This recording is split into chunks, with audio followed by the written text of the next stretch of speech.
Groundbreaking medical research made right here in South Florida is providing life-saving heart help for patients. As 7's Robin Simmons reports, doctors have found a way to repair damaged hearts, even if the damage was done years ago.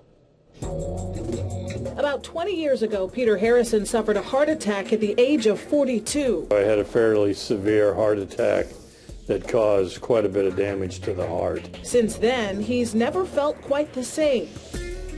Being out of breath was probably the biggest negative, and I would have chest pains. I would feel like there was 20 pounds sitting on my chest.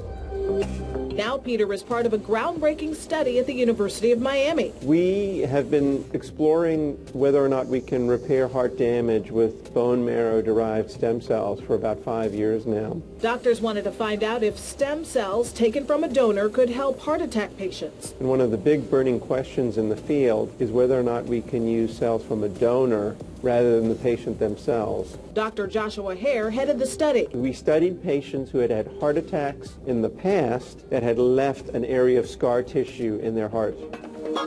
They compared using both types of cells from a donor and the patients, and what they found was remarkable. The donor cells were as good as the cells from the patient themselves. So it's a very exciting finding. We're able to remove up to 33% of the scar tissue, which is a very significant reduction. Dr. Hare says this is the first time anything like this has been done. There is nothing that substitutes for what we're doing, so we are fulfilling an unmet need.